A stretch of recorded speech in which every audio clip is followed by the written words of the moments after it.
Midway upon the journey of our life, I found myself within a forest dark, for the straightforward path had been lost. And during my journey, as I made my way through the tangled labyrinthine paths of deception, looking for the center of truth, I met a brilliant woman who taught me many a flat fact. But out of all of her flat facts, it was one fact that struck a chord. She showed me the maps of old and asked me to find the key anomaly, the one error that all maps contained. I pointed to the varying representations of unknown land masses, to Hyperborea. She shook her head.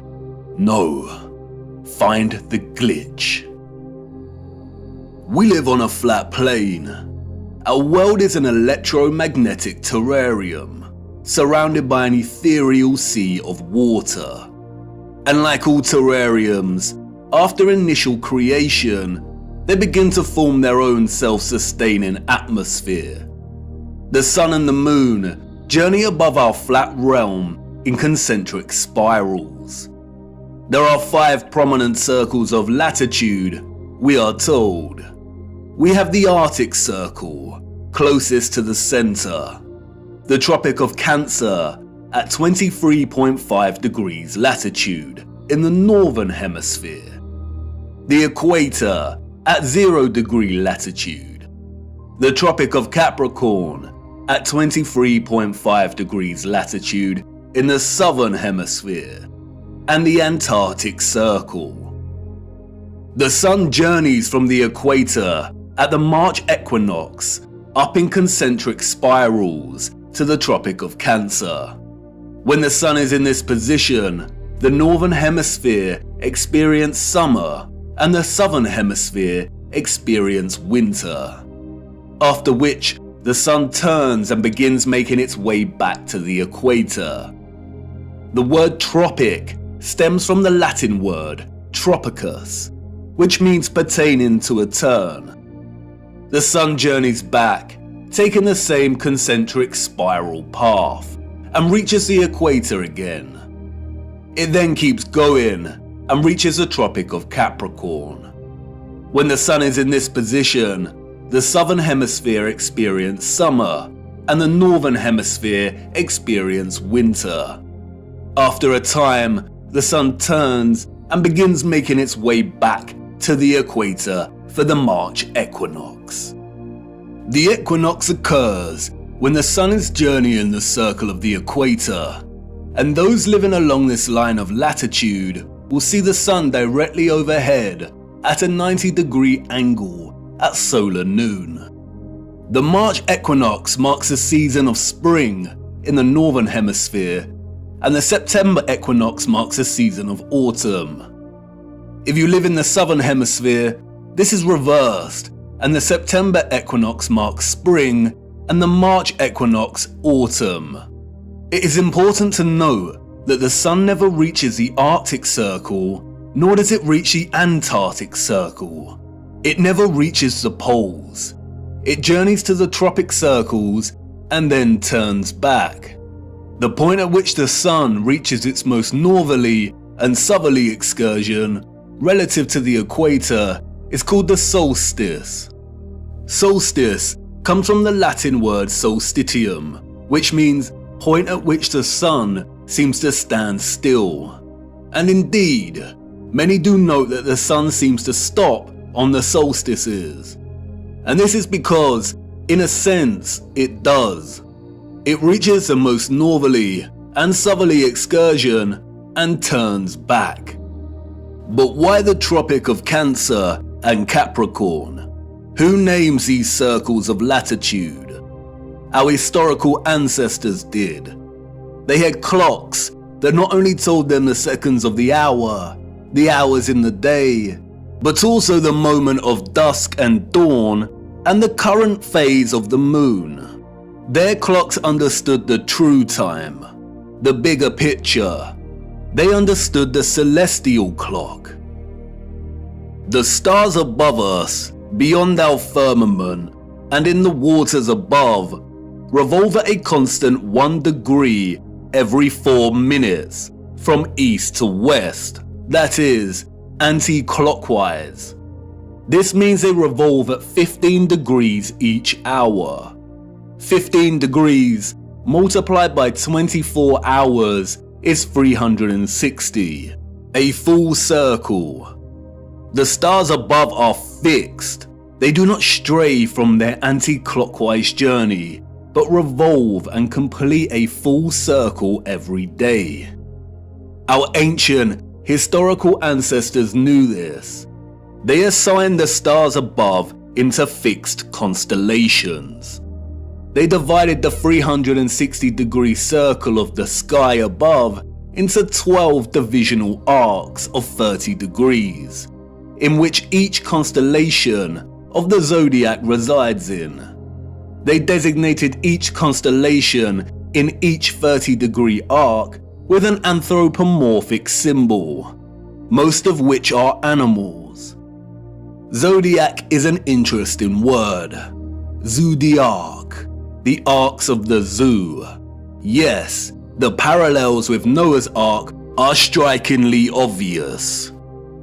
Each constellation of the zodiac moves from its fixed position in the waters above at 1 degree every 72 years.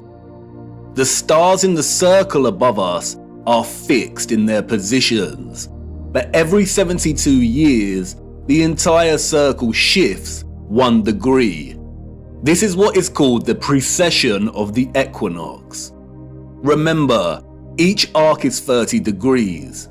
If we multiply 72 with 30, we get 2,160 years. It takes 2,160 years for the circle above to shift 1 whole arc. Astronomers call this an age, and this is what is meant by entering or the dawn of a new age.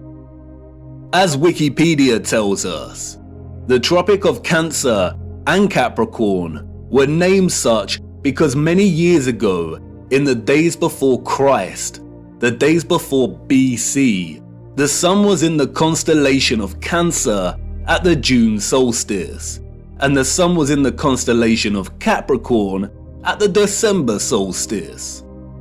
What does it mean for the sun to be in a given constellation during the solstice? It means a position of the sun in the sky at solar noon. Of course, during solar noon, we would not actually be able to see the stars in the firmament beyond. Therefore, to discern the sun's position relative to the constellations requires either 1, a thorough understandanding of the stars and their positions above. Our ancient ancestors, we are told, created star charts and used devices such as astrolabes. Or 2, computer technology that is able to map and overlap the sun's position against the backdrop of the stars and constellations at solar noon. The sun's presence in the constellation of a given zodiac sign means exactly as it sounds. At solar noon, on the day of the solstice, the sun should be in front of a given constellation. Look closer at the zodiac wheel featured on the dial of these clocks. Here we see that both the constellations of Cancer and Capricorn are polar opposites to one another. These are the names of the 2 lines of latitude on the maps, and that we use to discern the sun's most northerly and southerly excursion above our flat plane. All historical cartographic world maps display both these circles of latitude as Cancer and Capricorn. We see it here on Mercator's maps, on the Ortelius, on the Rouge, on the Urbano Monte. Cartographic maps combine so-called science with aesthetics to communicate spatial information effectively. They strive to be accurate. And we still use this designation of Cancer and Capricorn for these circles of latitude on our cartographic maps today. Google Earth also uses these designations. But why? As Wikipedia states, when this line of latitude was named in the last centuries BC, the sun was in the constellation Cancer at the June solstice, the time each year that the sun reaches its zenith at this latitude. Similarly, when the Tropic of Capricorn was named, the sun was in the constellation of Capricorn at the December solstice. And the wheel of the zodiac makes this very easy to understand.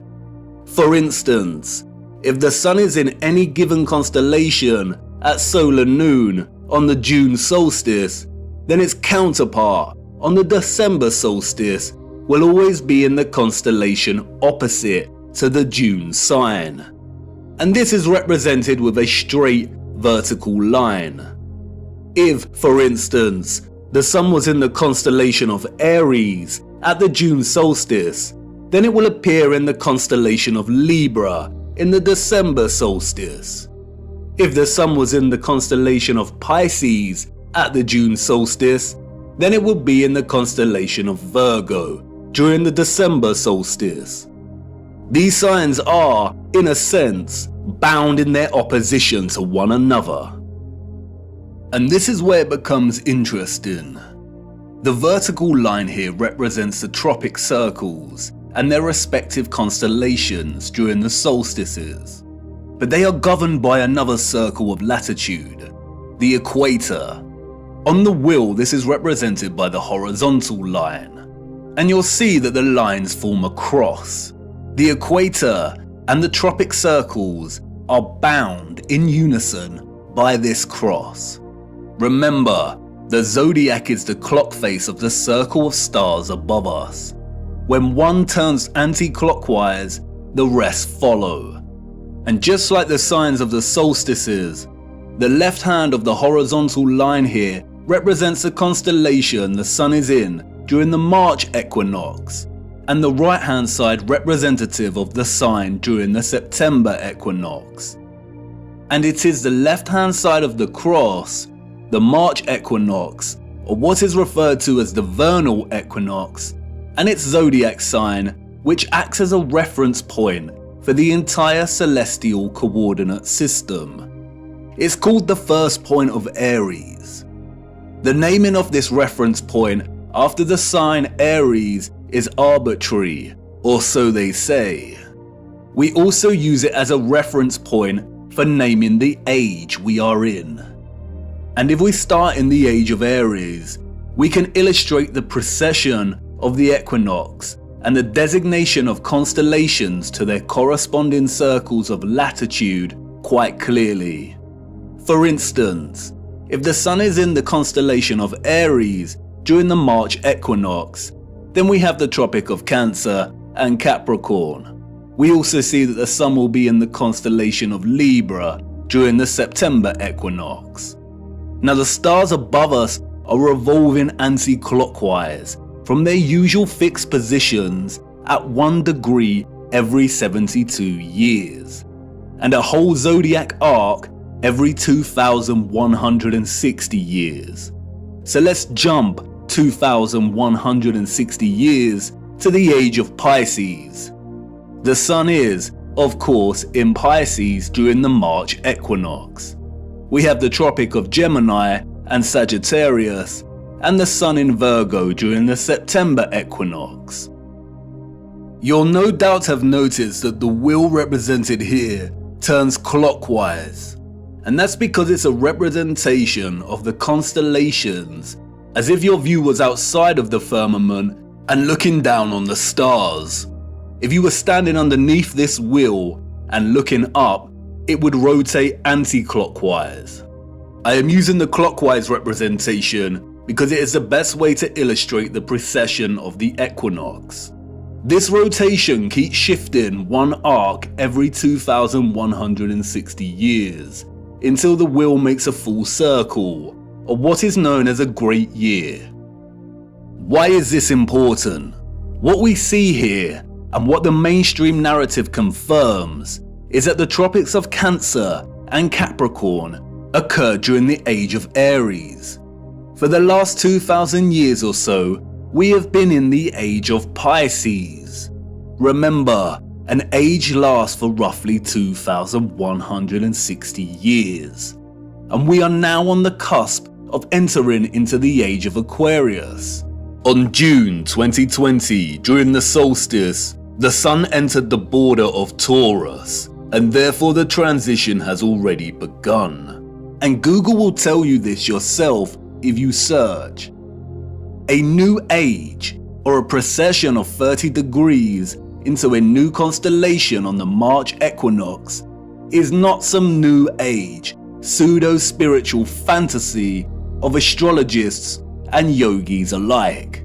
It is an astronomical law of the stars above in the firmament, and you can track it yourself every equinox and solstice. It is a critical and integral component in the function of our realm. If we are entering the age of Aquarius, then that means that the Sun has not been in the constellation of Cancer or Capricorn during the solstice for over 2,000 years, when our realm was in the age of Aries. All the old and current cartographic maps, and even Google Earth, represent these circles of latitude as the Tropic of Cancer and Capricorn. There are no maps that present the tropic lines correctly as they should be in the age of Pisces, our current age.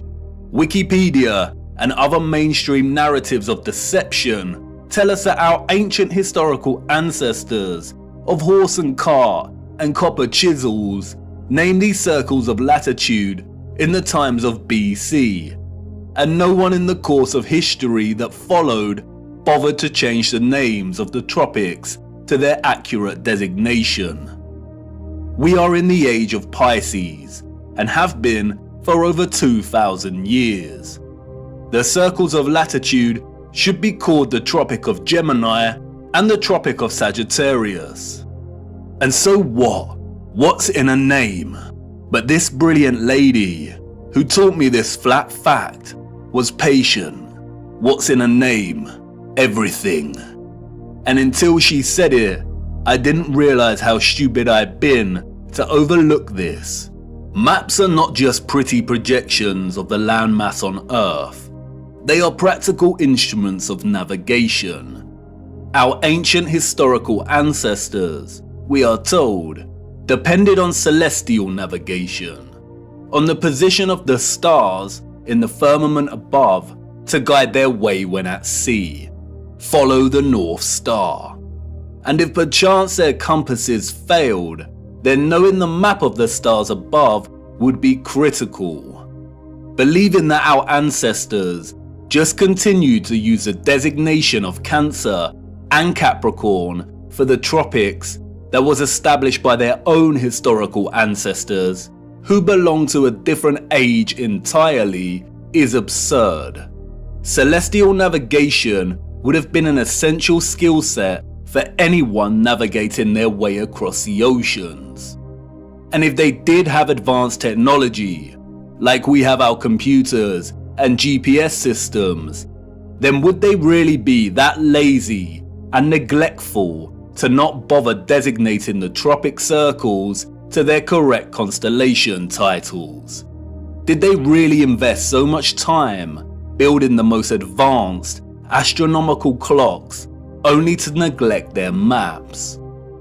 No, they did not. All these historical maps present designations for the tropic circles of latitude that are well over 2,000 years old. Why?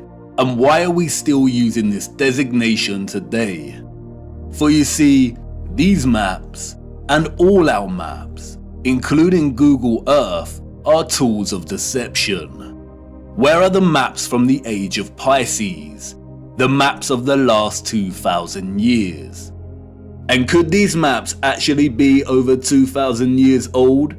It seems like someone does not want us to know the age we reside in, or wants to distract us from finding out just how important the precession of the equinox really is. This brilliant lady's flat fact leaves us with the following conclusions. The maps, all of them, Mercator and so on, are either 1. Original maps that belong to a period that occurred thousands of years ago and have been given false dates and narratives surrounding their creation. 2. Manipulated copies and versions of original maps that were created over 2,160 years ago. Or 3. They are all fake and created during the Great Reset of the last few hundred years to generate a false history and timeline and solidify the false historical narrative and the rise of Galilean heliocentricity. Out of all of these options, the second and the third are most likely. Cartographic world maps are not easy documents to create and establish. They require a solid understanding of our Earth's size and shape. They require a thorough understanding of the circles of latitude that are integral to the workings of our world. They require a complex understanding of the continents and land masses. These maps are likely manipulated duplications of maps thousands of years old, or completely fake. And we do see signs of manipulation, especially in regard to the landmass known as Hyperborea. We see Hyperborea in various maps of varying styles, and we are told that these are from the 16th century. But towards the 17th century, we see Hyperborea start to be erased from the maps. We see unknown land masses that are present in some of these old maps vanish entirely. And then it dawned on me, the message of this flat fact. We have no trustworthy maps, not a single one. We have no reliable source to show us the bigger picture of the realm we inhabit. I continued my journey, and as I ventured deeper into the forest, the path to the center that led me thus far was gone, and I could not turn back, and there lay no path in front of me. I became truly lost. How to know where you are going if you don't know where you are in the first place, if you don't have a map? All historical waymarks that I had invested some degree of trust in before were now completely unreliable and questionable. How much had been edited by the controllers? How much truth was left? What if all the maps were fake? Why are they hiding the maps of the last 2,000 years? We do not have one single accurate or honest world map. And like in all moments of being lost, right before despair takes hold, an unforeseen circumstance arose that set me back on course. I stumbled through thick overgrowth and out into a moonlit clearing with a small lake. At this clearing, I met a mysterious figure named Sturgios. I told him I was lost, and he told me to come and look into the lake. He told me to watch the water. What did I see? He asked. Myself, I replied. My reflection rippling and glistening in the moonlight. Mirror, mirror. Look beyond yourself, he said. What do you see? And there it was, just as it had always been. Mirror, mirror, way up high. Mirror, mirror in the sky. Mirror, mirror, oh how they lie.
It cannot be. All this time, hiding in plain sight. A distorted, unreliable yet steadfast reflection. A quasi-photographic image of both our known world and what is this? This is the unknown world. Thank you, Sturgios, for all your work. Sturgios has mapped out each continent to the minutest detail. His work is meticulous. He has mapped time zones, seasons, flight paths and distances. The first true flat Earth map, and it is of utmost importance primarily due to the unknown landmass over here that Sturgios has named Terra Vista, after the Aberno Monte landmass of the same name. Why have we never heard of this land before? If the area here is our known world, then the realm is absolutely enormous. But wait a minute. Sturgios' presentation of our known world here maps the 5 prominent circles of latitude. We see the Arctic Circle, the Tropics, the Equator, and the Antarctic Circle. And Sturgios has mapped the Sun's concentric journey around these circles of latitude, mapping seasons and time zones with the utmost precision and accuracy. So what's going on? The Sun and Moon cannot journey the entirety of the land masses presented here because it would take too long. Does this landmass not have its own sun? Or perhaps the Moon is not a map of the greater realm after all. But not so fast. We need to spend some time breaking down Sturgios' discovery here. How the image on the face of the Moon was and is formed, when it was formed, and why are all questions that no one can answer. Nobody knows apart from the deceivers in higher places. But there are a lot of things hidden in plain sight that bring us a little closer to having a better understanding of this mysterious phenomenon. First of all is the nature of this image. It is a composite image. You are witnessing multiple images simultaneously when looking at the face of the Moon. And these images are akin to a type of X-ray photography. There is also evidently a lot of distortion and optical illusion present in these images. No one can offer an explanation as to how this composite image has formed, nor has anyone ever provided a satisfactory answer as to what exactly the Moon is. And rightly so, for if they could, we would not be in this mess in the first place.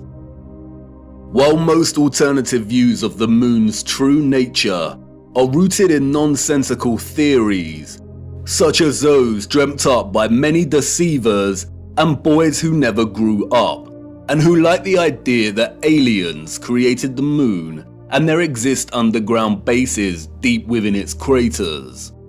There is one man, however, who spoke of the Moon in the years leading up to the space race in the 60s, and who offered a very sensible insight. In 1965, Professor R. Foster challenged the corrupt scientific complex by stating that landing on the Moon was an impossibility. It is an impossibility, according to Foster, because the Moon is plasma and not solid. Here is what he said in an interview. What is your theory? Well, it is by now rather more than a theory. 10 or 11 years ago, I stated to various scientists that the Moon is not a piece of rock, but it is a plasma phenomenon, cosmic plasma, and that this fact will eventually be confirmed. I made certain predictions which were already confirmed in 1958, and the situation now is coming close to a complete confirmation. Scientific views expressed all over the world now that the Moon seems to be of a quite different nature of what was assumed.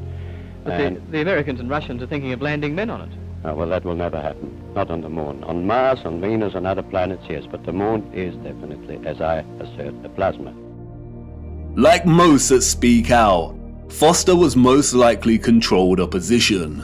Notice that he says it is possible to land on other planets, but not the moon. It is likely that it was his task to introduce a half-truth, that the moon is a plasma phenomenon, only for his claims to be, quote, debunked and proved wrong, unquote, a few years later, after they staged the moon landings. Since Foster's claim, however, our own access to technology in recent years has allowed us to investigate the moon in more detail. And through this we see over and over again varying instances of the moon behaving in a way that debunks a lie that it is a ball of rock. We see with our own eyes a semi-transparent moon, either at night or while there is still daylight. We see the sky through the moon. Sometimes it is even possible to see stars directly through the moon. Many have repeatedly demonstrated that moonlight is colder than the shade at night, and therefore it cannot be reflected sunlight as it possesses no residual warmth. We also know that spherical objects do not reflect light. By the laws of reflection, the light concentrates into a highlight point and does not reflect. You can also see frequent crescent moons when both the moon and the sun are within close proximity of each other, meaning that it is impossible for the sun to be casting the Earth's shadow onto the moon. So if the moon is a plasma phenomenon, then how could this be formed in the first place? It is in the appropriation and demonization of the symbol of the swastika that we find some very interesting insights. The existence of a vast amount of historical literature and symbolism suggestive of a vortex opening in the center of our world is too prevalent to be coincidental. We have looked at much of this before, but strangely enough, in the years preceding and during the complete demonization and eradication of the swastika's association with the vortex, we find some additional information regarding this central vortex that is astonishing. In addition to the appropriation of the swastika as their emblem, the Nazis were also obsessed with a very similar symbol, that of the Black Sun.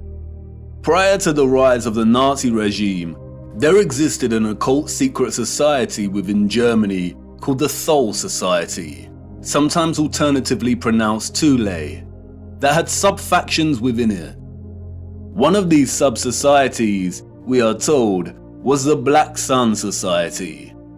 Influenced by the Rosicrucians and other Hermetic groups, the Thule Society placed special emphasis on the superiority of an alleged Aryan race with innate mystical powers.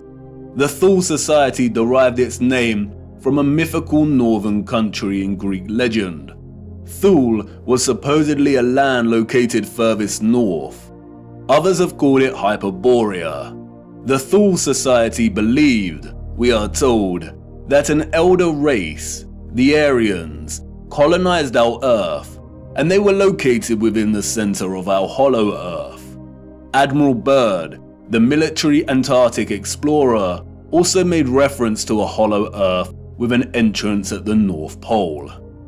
The Thule Society also believed that the Black Sun was a big ball of primer materia that existed in the center of the Earth and emanated radiation in the form of real energy.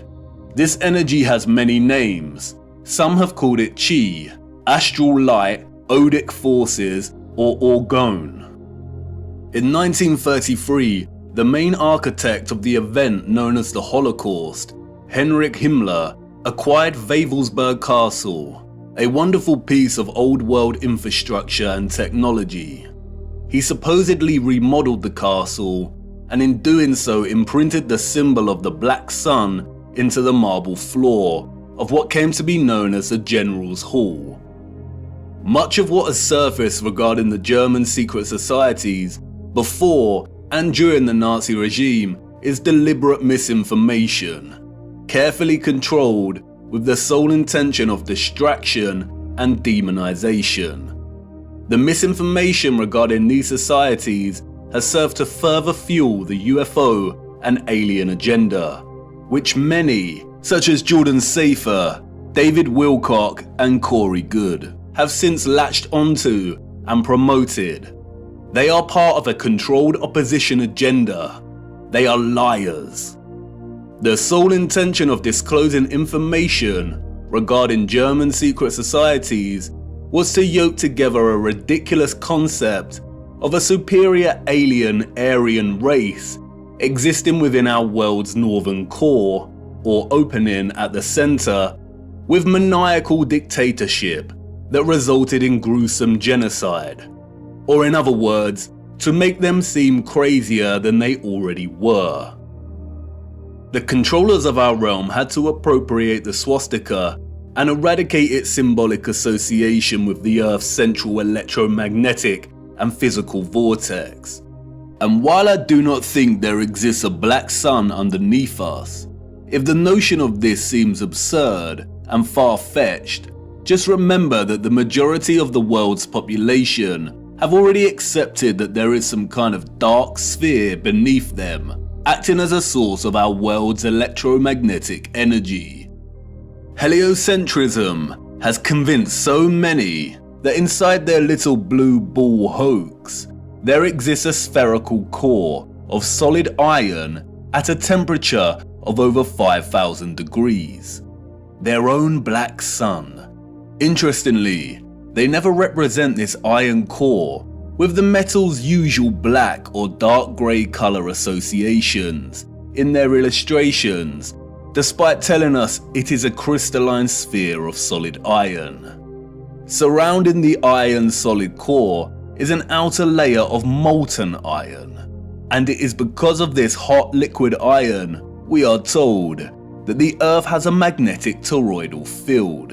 And millions have accepted this, and these silly diagrams that resemble Satsumas, despite the hard fact that the furthest depth a human has ever drilled into the Earth is a mere 8 miles. The heliocentric model has to acknowledge an inner core energy source because it is in fact a reality, and our world cannot exist without it. It is likely that the notion of a black sun beneath us is more distraction, although it is not as absurd as the heliocentric Satsuma model. We will return to this later. What is important now, however, is that not only have we another instance of the concept of a black core at the center of our realm, and another reference to a central vortex and opening, but we also have reference to energy, or what the Thule Society called Vril, radiating out of this opening. And if this is truly the case, then we have a theoretical model in which both the formation of the sun and moon makes complete sense. What I am going to try and convey now is complex, and I will do my best, but I need you first of all to forget every model of our Earth you have become familiar with. Things may not make sense at first, but by the end it will. Let's start with the realm and the firmament, and then a central opening. And now let's incorporate our known world, as outlined on the moon by Sturgios. And finally, let's add the source, or electromagnetic coil beneath.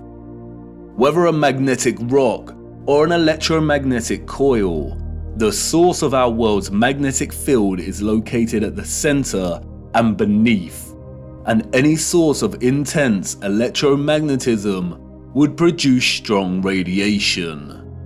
No one can say indefinitely, but it is highly likely that the concentrated plasma that we call the moon is a result of a unique form of radiation, similar to X-rays, that emanate from this source via an opening or vortex.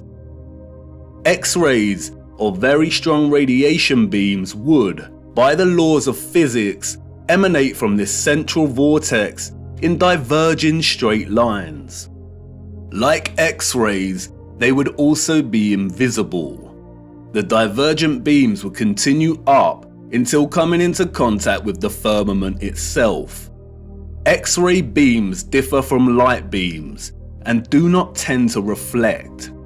X-rays are like a super powerful form of light, and because their wavelengths are shorter than ordinary light's wavelengths, it means their frequency is much higher. Because of this, X-rays can travel through objects that ordinary light cannot, and it means that X-rays are not reflected easily. There are not many materials that reflect, scatter, refract, or redirect X-rays. And while I'm not strictly saying that X-rays are the cause, any form of strong radiation beams would behave similarly. There do exist some materials that can reflect high energy rays, and it was a man named Lawrence Bragg in 1913 that discovered that crystalline structures reflect X-rays. That's right, crystalline structures, a crystalline firmament. Bragg reflection is used, for example, to focus monochromatic light, and there is a device called a monochromator that uses curved crystal mirrors to reflect X-rays to focus monochromatic light. Standard monochromators use a prism to break down the light. This is a very familiar image, and Wikipedia displays it for everyone to see. It is now associated with an infamous music album. What is the title of that album? They are telling us. This means we're right on track. Radiation beams reflected off of the crystal firmament would likely be redirected down, off-center, and into the ionosphere above our heads. The same ionosphere in which the ethereal electromagnetic energy was harvested from. It is here that the beams will converge and concentrate and generate the plasma phenomenon we call the moon.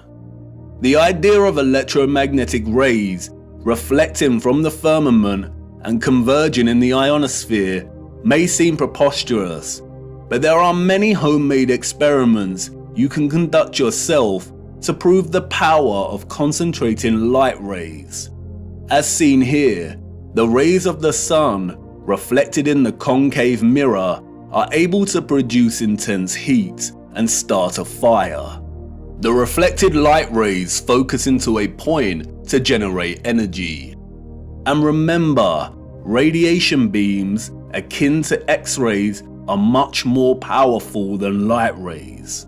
If the moon is a point of focused, condensed plasma, then it has to occur within one of the layers in the ionosphere above us. All the various inert noble gases in our ionosphere appear at differing layers and altitudes. We looked at how these are charged by the sun's electromagnetism to form the plasma sky. At a certain altitude in the ionosphere, there are two layers of neon and helium gas. It is likely that the sun forms in a similar fashion within these layers. After all, helium is linguistically very similar to Helios. It is likely, however, that the moon is formed at the level of altitude in which the gas krypton is present. Krypton is known for its phosphorescent white light.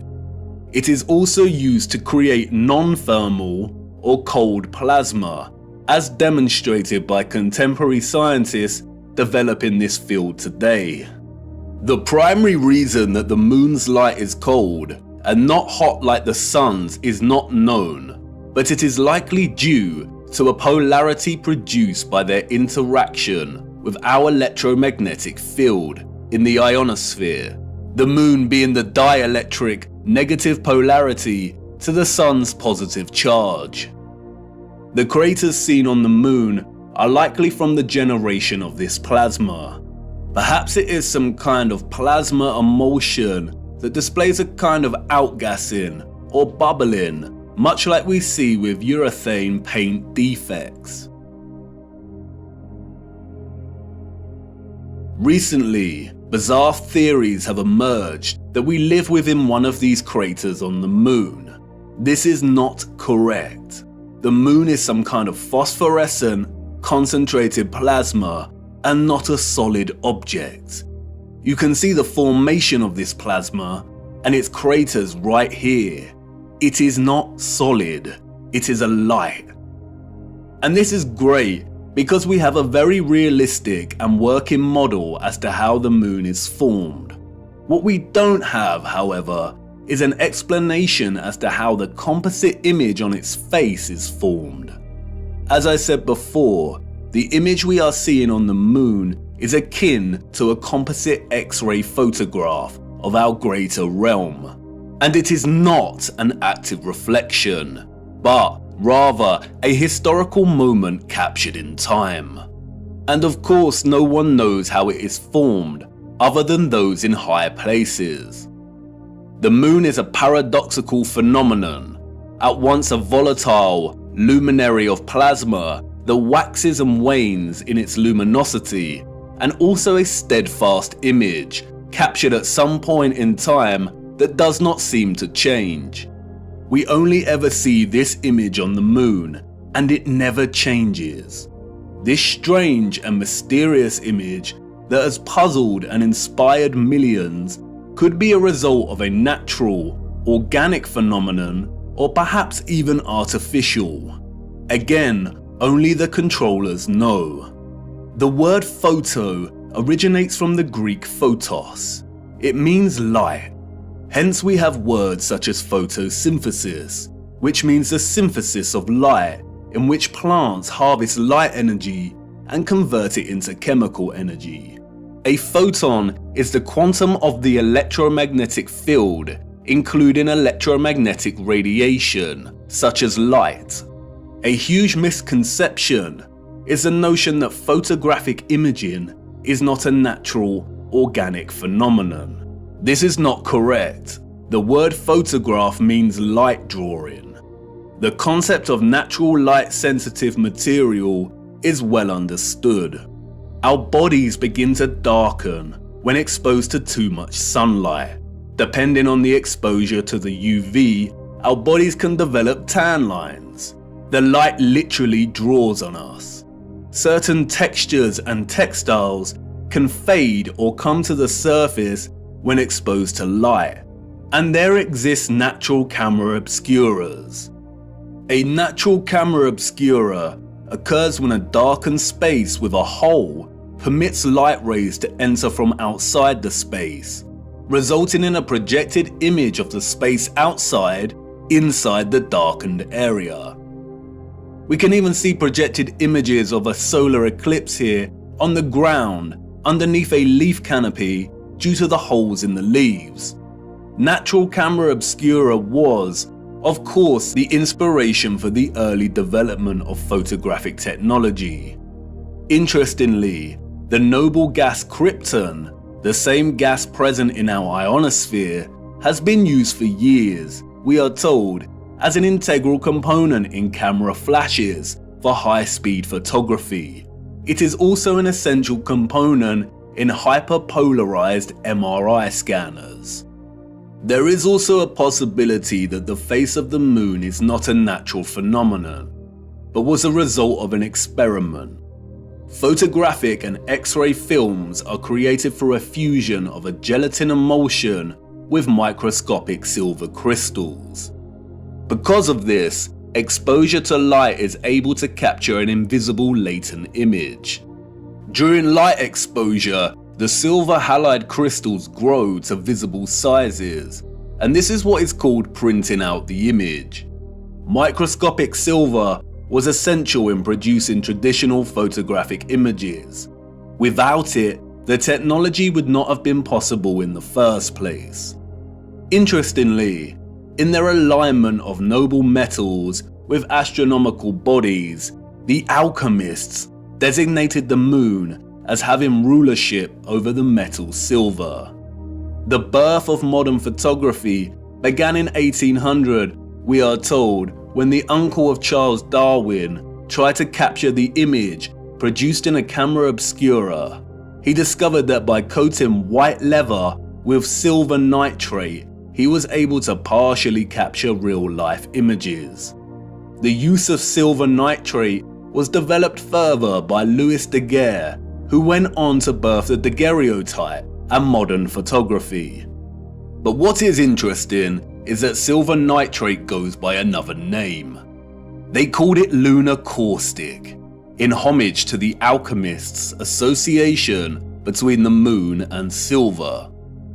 It's also quite interesting that many Masonic representations of the alchemists depict the sun and moon as reflected rays.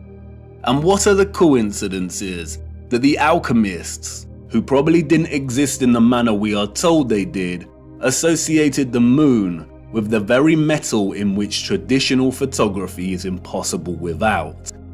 This is not a coincidence.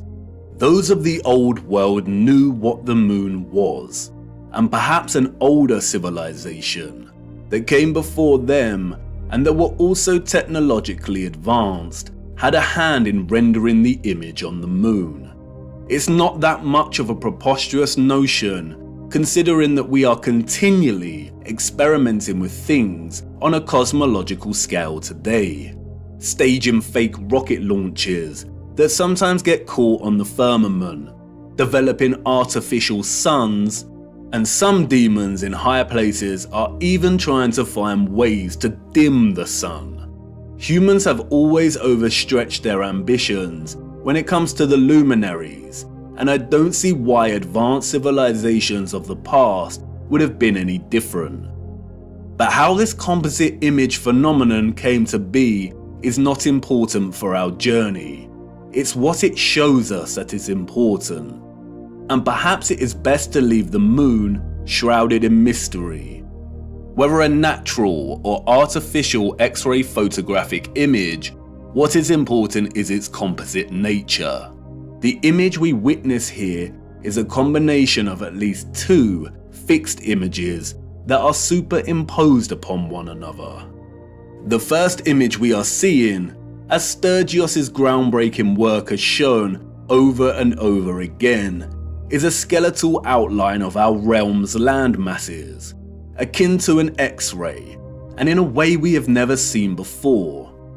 In this image, we see all the continents of land we associate with Earth, or what is more appropriately termed the known world, represented by the dark areas in the image. And we also see vast bodies of land and continents that we are completely unfamiliar with. Sturgios revealed that if you treat the moon as the mirror image it is, and flip its image like you would with any reflection, then you can start to map our known land masses with utmost precision. And this is exactly what Sturgios has done, mapping the known world captured in the moon down to its Great Lakes and deserts. The striking similarities between our known world landmass and that captured on the moon are far too exact for it to be any kind of coincidence. It has been right in front of our faces every single day, literally. It is likely that no one has connected the dots here before because of this particular unknown landmass, which Sturgios has appropriately named Lemuria. And this landmass is very important because we know that it does not exist anymore. Theories of Lemuria's existence as a lost continent have been around since the 19th century, with most plotting its location somewhere around the Indian Ocean. Those in the 19th century also spoke of another lost continent called Mu. They are one and the same thing. Old maps of Mu plot the land exactly where it is on the moon.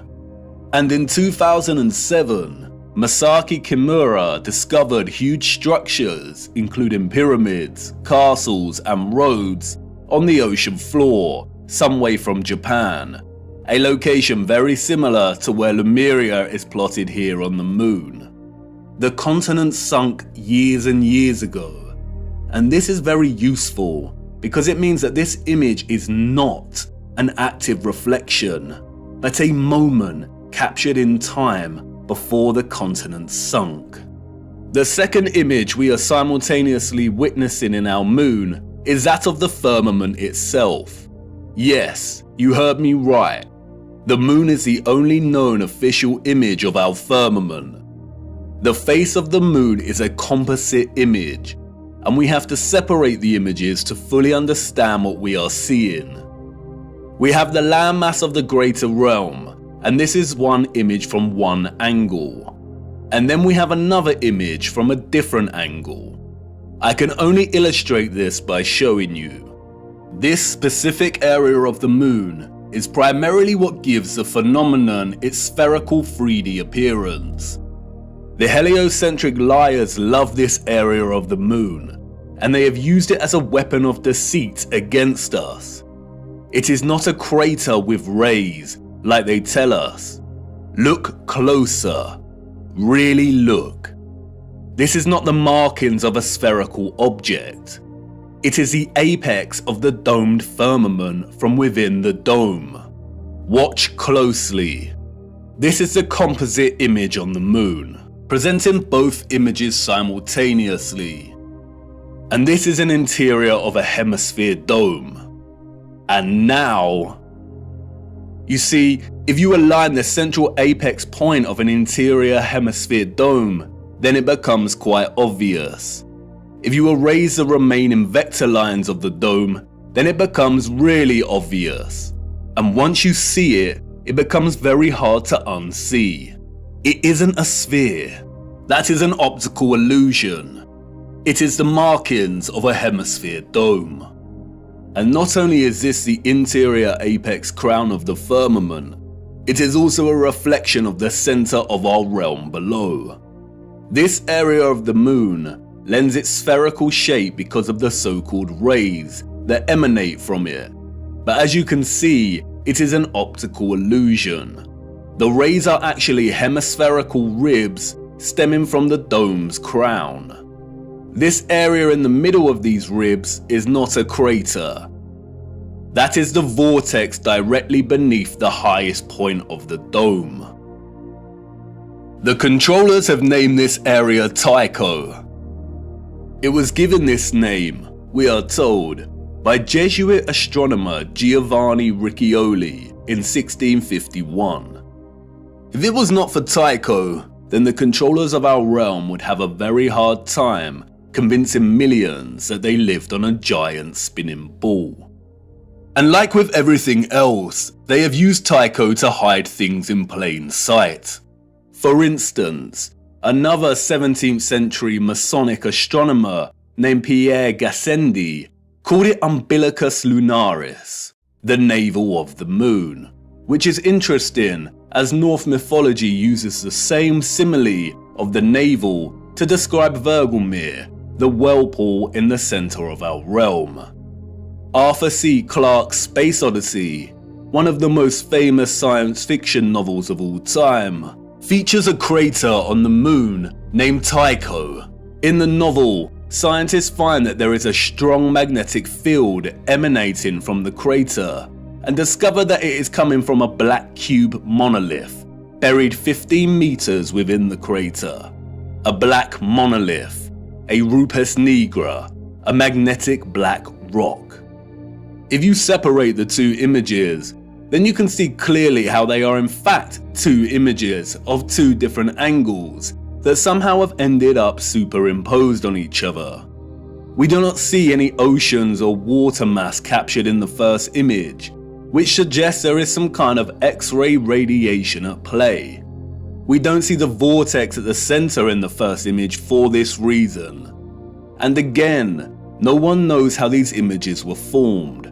But if some kind of radiation beams were responsible, then the first image, the land masses of our greater realm, were most likely captured as the rays hit the firmament. And as those rays were reflected into our ionosphere and began forming the plasma mass we call the moon, it is likely that the second image was captured. And that is the image of the firmament, of the structure existing above us. And that's why we can see the outline of this structure, the stars beyond this structure, and the reflection of the vortex and other great deeps below. The moon is a masterpiece of distorted perspective, a plasma embodiment of as above, so below. And it's going to take a lot of work and careful consideration in smoothing out this distortion to try and get somewhere close enough to create a proper map of the world we live in. And because the moon is a disc-like mass of plasma, the first image of the land presents some curvilinear distortion. And you can see it here at the edges as the land begins to warp and wrap slightly. A lot of serious work needs to go into creating a flat projection of this distortion. But it shouldn't be too difficult, because the distortion is only slight around these edges. And that's why Sturgios can map the circles of latitude, seasons, and time zones very accurately. A map without the distortion may look something like this. But important questions remain. If the central vortex is absent from the land image on the moon, then why has Sturgios plotted the land we assume is Hyperborea over here, which is not in the center? And what about all this other land? The sun and moon cannot journey above all of this land, as it would take more than 24 hours to circle all of this, and we know the paths of the sun and moon. And the big one. The one you've been desperate to ask about since uncovering the only map we have. Where is the ice wall that you flat earthers constantly bang on about? Let's start with Hyperborea. And here's where many flat earthers may experience cognitive dissonance. Although Sturgios has plotted Hyperborea here, there is no proof that this is the true Hyperborea. There are a lot of different land masses in this region, and we cannot be sure. It pains me to say that Hyperborea may not exist in the way we have come to believe. Mercator's Hyperborea is likely the work of the Masons to throw us off the real path. And this is what our purpose is all about, isn't it? Digging for the truth is difficult business, and as we dig deeper, we come to realize that artifacts we found before may not be as useful or important as we first thought. We all get it wrong, but stay with me, no need to despair just yet. It is very interesting that the Urbano Monti map was added to the Stanford University map collection and made available to the public in 2017. The same year, the flat earth was gaining huge traction, and people were starting to wake up. It's also interesting that it has been arranged as a planisphere. The huge individual sheets of this map were originally arranged as an atlas projection, but David Ramsey purchased the map in 2016, and the team got to work scanning each sheet individually and processing them digitally to wrap around a sphere. Perhaps the release of Monti's marvelous map was an attempt to keep flat earthers thinking Hyperborea was located at the North Pole, and to perhaps bring back any that was sitting on the fence and hadn't truly woken up yet. A very subtle act of manipulation. But why would they want the flat earth community to keep fixed on Hyperborea? I have some thoughts regarding Hyperborea, but first we must turn to the clocks. Those of the old world knew. They knew exactly the type of earth they lived upon, and it's displayed for everyone to see right here in the astronomical clocks.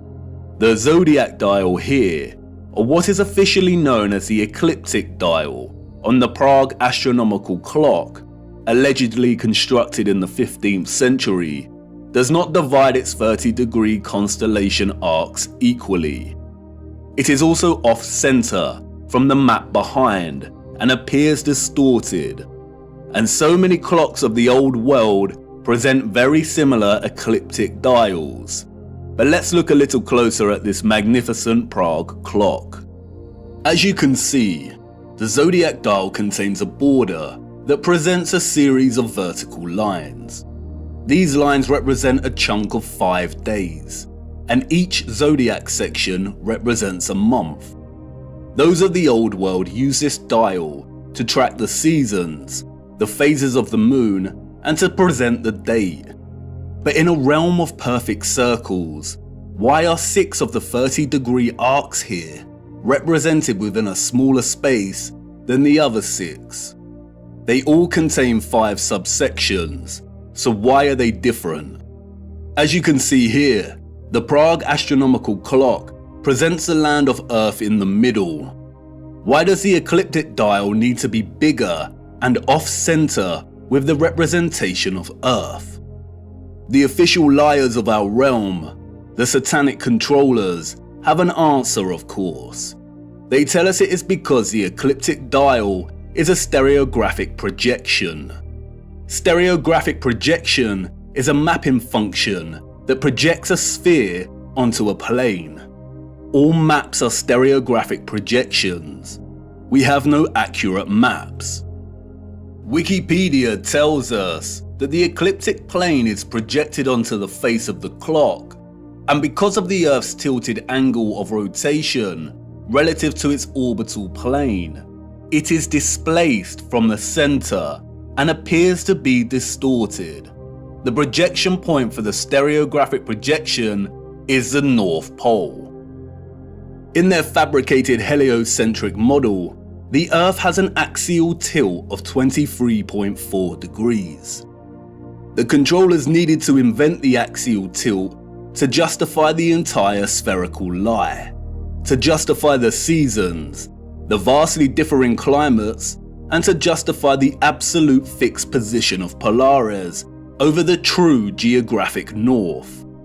The reason Polaris does not appear to move, they say, is because Polaris lies nearly in direct line with the Earth's rotational axis above the North Pole, the North Celestial Pole. Polaris stands almost motionless in the sky, and all the stars of the northern sky appear to rotate around it. Remember, everything in their model is moving at incomprehensible speeds. But we can see with our own eyes that Polaris remains fixed. If they did not invent the axial tilt, or what is known as the obliquity of the ecliptic, then they would have no way to justify this in their fairyland model of orbiting planets. Polaris does not move, it remains fixed. If you are in Iceland or America, you can film a star trail of Polaris, and it remains fixed. But it is not fixed directly overhead in these locations. The only place we are told to observe Polaris directly overhead at a 90-degree angle is the true geographic North Pole. You know, that place where no one ventures. And that's why they invented the tilt. They tell us that Earth's true geographic North Pole is tilting directly at Polaris, and as the Earth spins on its little axis, Polaris appears to remain fixed. They tell us that the star's steadfast nature is an optical illusion, but their lies fall apart swiftly when you consider that the entire constellation system of the stars above remain constant. We always see the same stars and constellations. If Earth was spinning on its axis while orbiting the Sun, and the Sun was zooming through our galaxy, which is also moving in a bigger universe, would the precession of the equinox really be that predictable? Would the constellations of the tropic circles of latitude really appear with such consistency in union year after year at the solstice, or would it appear a bit more random? They are liars, and we all know that water does not lie. Rest in water does not curve or convex. For you see, the satanic controllers are masterminds of reverse engineering. The celestial zodiac ecliptic dial is not a stereographic projection. The entire heliocentric model is reverse engineered science, and they had to start at Polaris and trace their steps back to ensure they justified its fixed, immovable position and made sure it was compatible with their globe. The Prague astronomical clock has been altered drastically over the last 200 years. It's suffered fires, been restored and altered. And you can see that here in the way the projection of the Earth behind the clock has changed over time from a flat map to a bulging, unsightly sphere. But look, when you align the ecliptic dial with the map of our greater realm, then this all starts to make sense. The zodiac constellations appear distorted, despite all having 5 equal subsections, because our location is limited within a portion of the greater realm, and this governs our observational perspective of the stars. The shape of this dial has nothing to do with an axial tilt. It is designed this way to reflect our known world within this magnetic field pocket. The realm is much larger, and therefore the firmament and circumference of the fixed stars in the water beyond is much larger than the circumference of our own magnetic field. Polaris is here, above the center, and this is so important. They tell us that our magnetic North Pole is separate from what they call true geographic north. Our magnetic North Pole is moving. How can that be? Is that just another one of their lies? No, it is not. It is a half-truth. They tell us over the course of a century, the magnetic North Pole has moved from its location just above Canada to near Greenland and is now en route to Siberia. It is moving fast. Why? The symbol of the swastika and the black sun offer some clues as to why. For years now, flat earthers have come to see the magnetic North Pole and geographic North Pole as synonymous, but they are not. As you know, the swastika symbolizes the vortex, but the black sun takes its symbolic message further. The central core circle here represents the iron core, the black sun, or what the fictional Mercator called the Rupes Nigra. But look closer. There is another ring outside of the central core. Remember, the black sun is the energetic core inside of the vortex. And remember also that in the heliocentric model, they acknowledge that the Earth's core is a solid iron sphere, but there also exists an outer core of molten iron liquid. They also tell us that this liquid outer core is responsible for producing our moving magnetic field and poles. This is why the pole is moving, because the magnetic field is not emanating from the solid core, but from a volatile outer core. This is what the second circle here represents. And like everything heliocentric related, all you need to do is apply common sense and flatten the curve, and things start to make sense.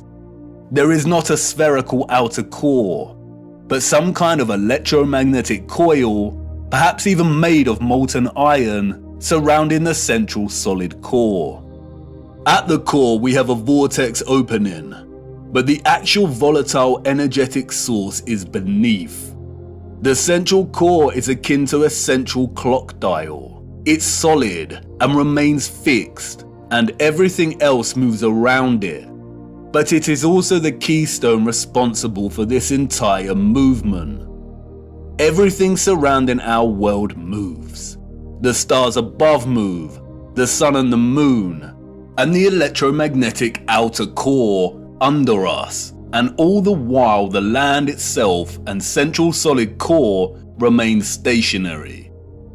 And not only does this outer core move and take our magnetic North Pole with it, but it is highly likely that it moves in accordance with the precession of the equinox, in time with the stars above as they move from their fixed positions, which means that it probably moves 30 degrees of the realm's circumference every 2,160 years.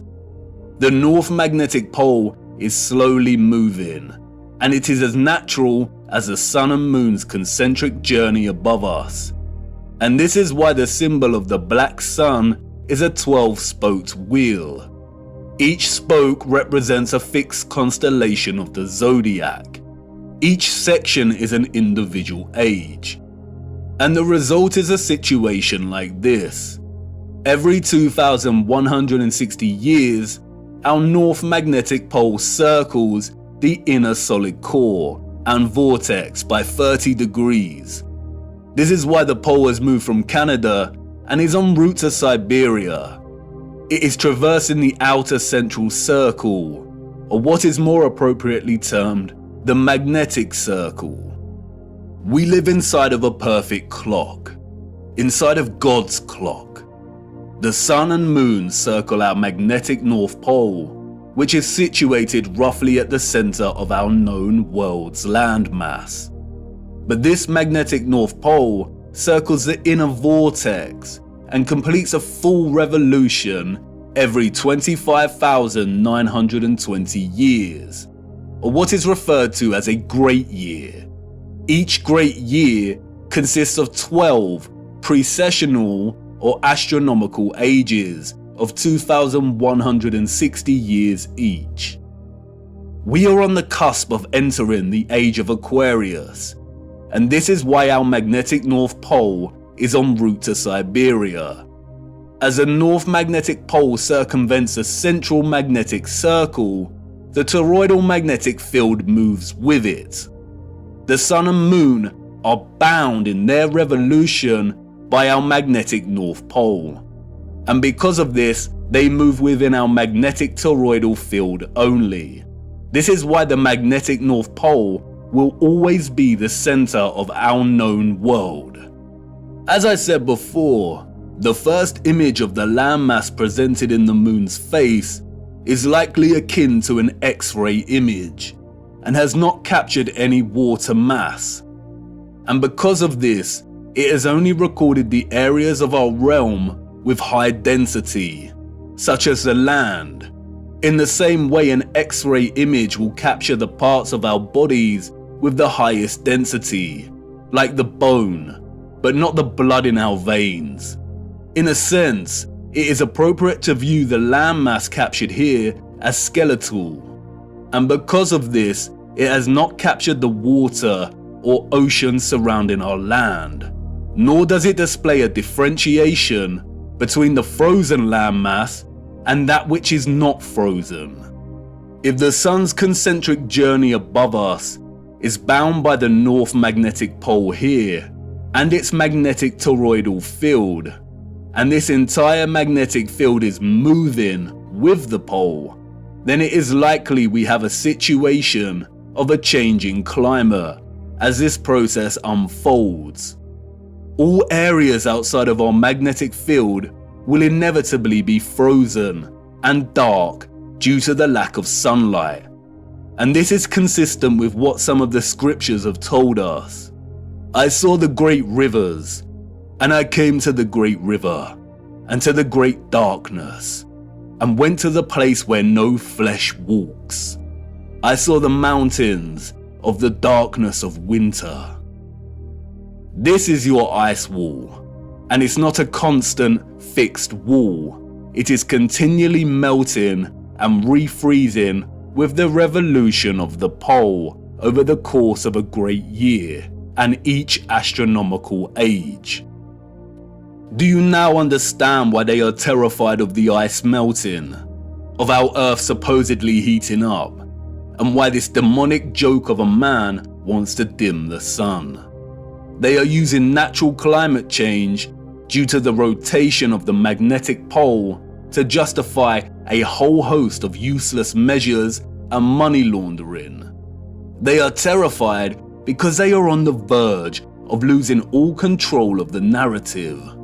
We must save the precious Antarctica from melting, the last unspoiled place on Earth. But as you can see, there is no landmass for us to call Antarctica. It is a complete lie. When they refer to Antarctica, there is only the Antarctic Circle, and a lot of the footage at the so-called Antarctica could have been taken at any location around this circle.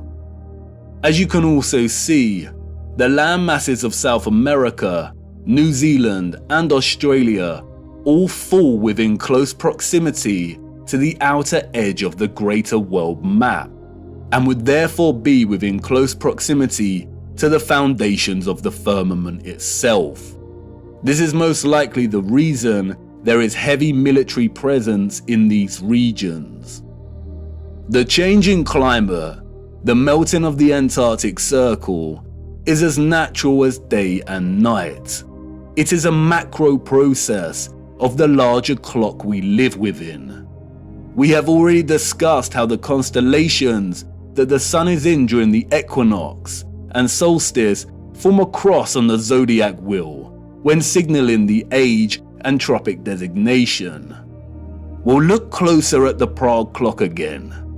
The central dial of the clock is placed within the center of our magnetic field, and the sun and moon move within this field. Our magnetic field is off-center from the overall greater realm.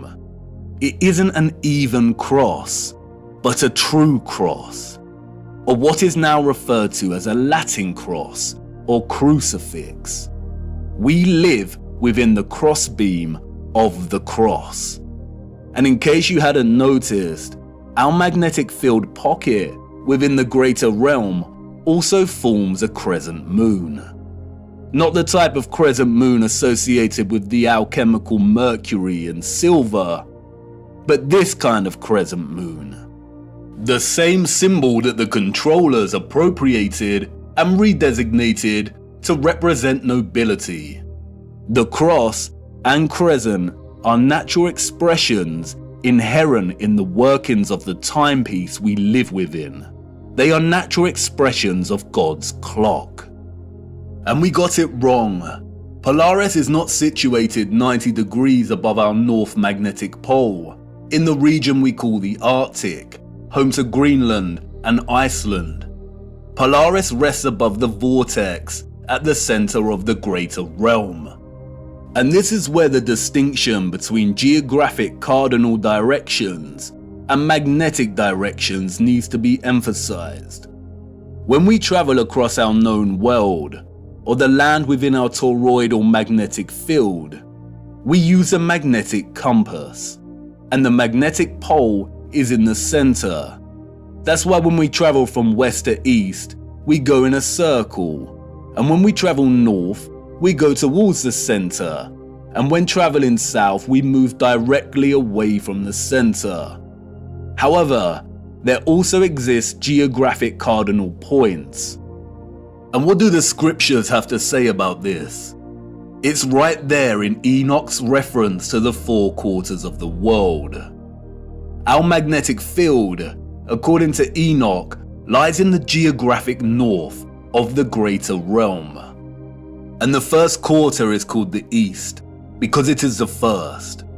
And the second, the south, because the Most High will descend there. And the west quarter is named the diminished. And the fourth quarter, named the north, is divided into 3 parts. First of them is for the dwelling of men.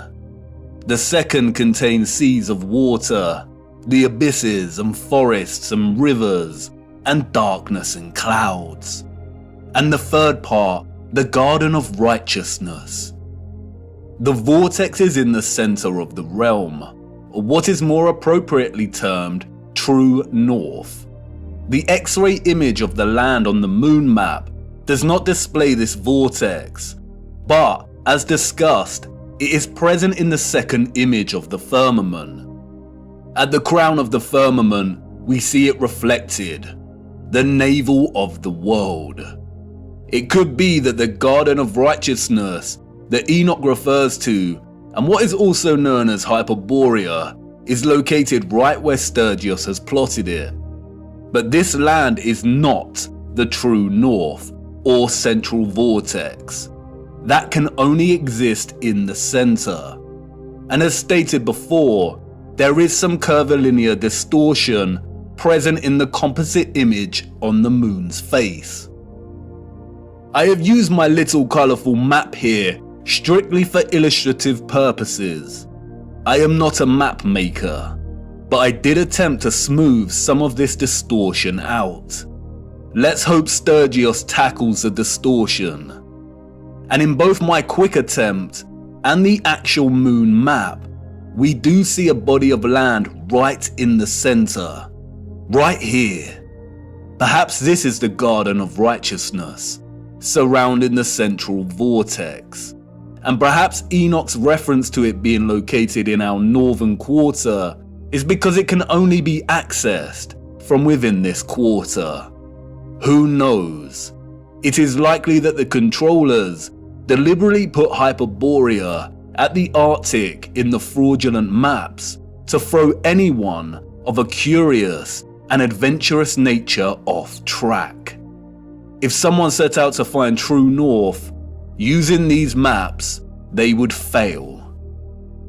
And because of the distinction between magnetic and geographic direction, finding true north would be a monumental feat, even without their deceptions. If anyone wanted to truly journey to the center of our greater realm, they would have a very hard time, and they would need to forsake the compass altogether. If the geographic south of our magnetic field is down here, with the lands usually associated with south, then the central vortex of the greater realm falls within our geographic north. But we would not be able to reach it with the compass pointed north. It is not located at our north magnetic pole. If you use a compass to travel north, you will end up traveling here. If the South Pole is the entire Antarctic Circle, then to travel to the true north, you would need to go south.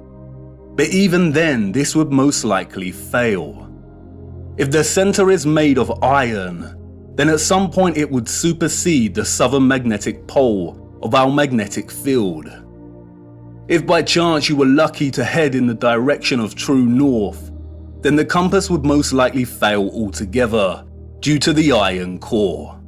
As the mysterious text, the Inventio Fortunata, states, here the ship's compass loses its property, and no vessel with iron on board is able to get away. The only way to get to true north is by celestial navigation via Polaris, a skill set that has been generally eradicated from common knowledge. And I bet these oceans are heavily guarded. We will be returning to magnetic fields later in our journey. And we really need to reappropriate the definition of the word planet. Planet, a smaller subsection or fraction of a much larger plane. Time is ticking, viewer. You are wondering why I brought you into this dark forest. Why is all of this important? Because once upon a reset, the established timeline is a lie. We cannot begin to map our revised timeline unless we start plotting it in accordance with the greater realm we inhabit. We need to apply the astronomical clock, the ages, to get closer to some kind of clarity. We are not out of the forest yet. And can you feel it yet? The entire matrix is starting to crumble. Everything we've ever learned, everything we've ever relied upon to shape our understanding of the realm we temporarily inhabit, is now unreliable. And all we are left with is our own eyes. And all we see over and over again is water always seeking its flat level. We see structural remains that those in the history books could not have built. And we see a great evil multiplying. We only have our eyes and old photographs, moments captured in time, the act of photography, the art of juxtaposition, of comparison and contrast. We are so small our world in the mirror. Where are the maps of the age of Pisces? Where has our history gone? And what has become of us now? Are we that different to those we see in the 19th century? Look at us, desperately searching for lost time. Our boots caked in mud, our entire days spent digging through the deception. Digging and moving the mud. Frantically digging. Tired and aching, but not giving up. And what do we find? The same things that our ancestors of the 19th century found. Glimmers of glory, of beauty, of pain, and wonder that remain stubbornly silent, offering no explanation for its existence or how it came to be. Old photographs and such glory. I haven't shown you just how impossible these structures are yet. The only thing these people have ever built is the lie, brick by brick, and I need to show you how they did it. Our world in the mirror, once upon a reset. There have been many great resets during our realm's history, all very different in nature.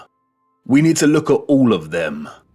How to reset time, to wind back the clock. The death and dawn of a new age. This was not the first reset, nor is it the last. It is happening again right now. Empty cities, such quietness. There is a war going on back home, viewer, and most haven't even realized. A peculiar and irregular type of war. Silent warfare, information warfare, biological warfare. A war as old as time itself. A war between the forces of light and those of darkness. And we're caught in the middle, on the cusp of the dawning of a new age. A war for Aquarius, the water bearer. Watch the water. And for us that fell in love with the truth, and who have resisted the darkness, we've had the armor of God on now for so long. How many of your friends and family have deserted you? How many of them left you stuck in the mud? And you've remained steadfast. But it's time we took a stand and became very loud. It's time to draw the sword of truth. The blind are going to need us because nothing can stop what is coming. The legend of Ophoros, bearing Christ, bearing the truth so it can reach the masses. I would try my best to continue our journey, but as things become even darker, the lights will inevitably go out, and our journey may end here. But you have more than you know, more than you need. You've seen enough deception. Do not believe a single thing they say. We have to try and keep moving. The clock is ticking and we don't have much time.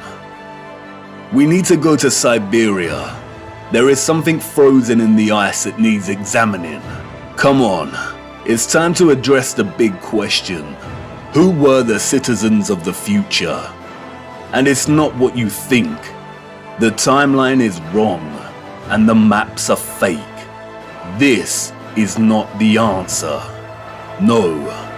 For you see, they had a king over them, and not just any king.